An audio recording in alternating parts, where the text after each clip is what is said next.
Hi, welcome back to Educator.com, AP World History. We're still in period 4, and this begins a section on nationalism, revolution, and reform. Really an essential part of this particular unit. So we have some key questions. I have this key question for you here.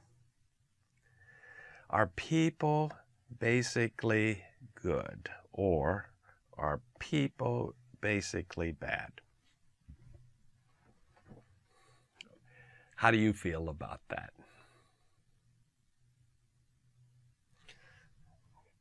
I think it's a really essential question to get at our philosophy and how we're going to think about things.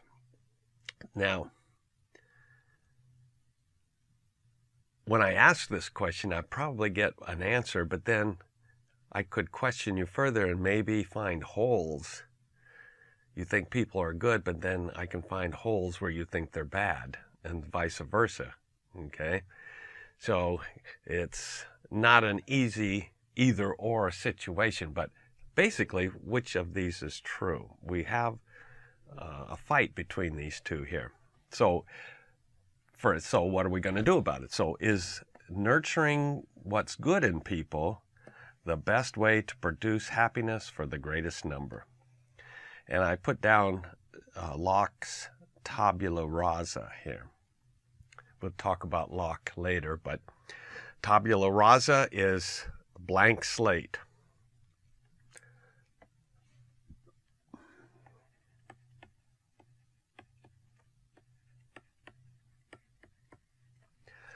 Is that who we are?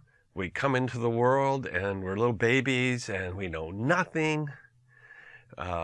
Everything that we're going to learn and do is going to be how people deal with us, how generous they are with us and how good they are to us, and then we'll be generous and good ourselves. If they're mean and nasty to us, we might turn out to be nasty. We're a blank slate upon which our futures are written as our culture and those around us write it on us.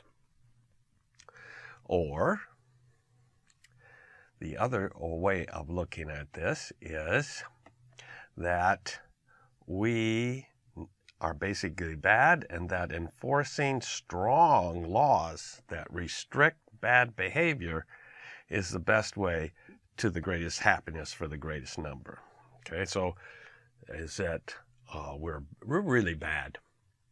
And if we put some laws into place that restrict that badness, then we can limit how much of that happens, and then we can have happy people.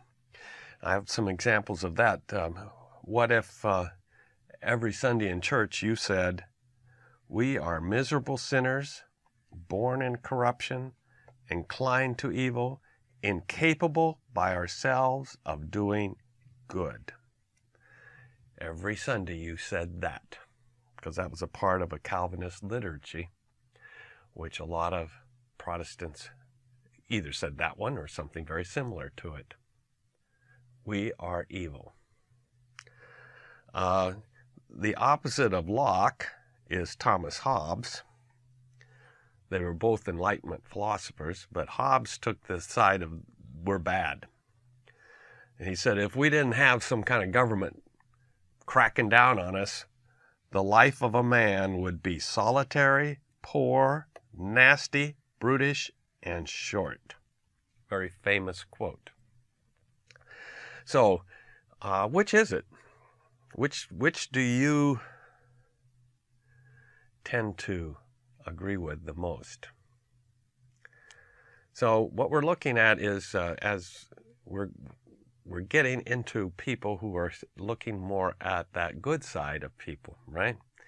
And want to change things in that direction. So what are the precursors to the revolutionary changes in European politics beginning about 1750?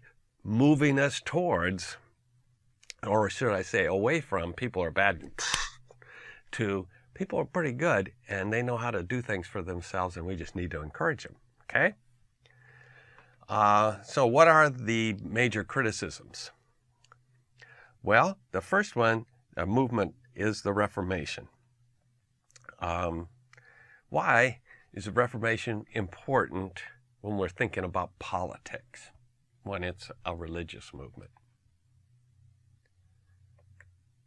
Well, because it defied the church, the one true church. And well, then what replaces the one true church? Multiple authorities replace the one true church. Now, I don't believe that Luther and Calvin and the others were designing to do that, but that's a result. If you beat out the authority and you separate from it and you say, that authority that I used to believe in is evil and awful and they're all going to hell, and they tell you you're evil and awful and you're going to hell, now there's a division. And then you build your side up and they keep building their side up. But your side said, we can disagree. And they stayed with that, no, you can't disagree. So if I can disagree with the church in Rome, I can disagree with Luther. I can disagree with the people who followed him, you know. So we get to the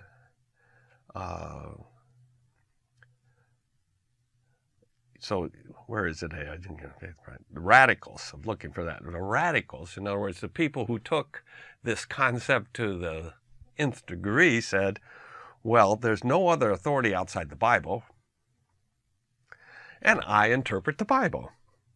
And it can be rightly interpreted by individuals. So we go from, let's say in the larger sense in Europe, from two Christian groups, the Catholic Church and the Orthodox Church, to today 40,000 different groups because of the Reformation. So the Reformation is going to say we can disagree.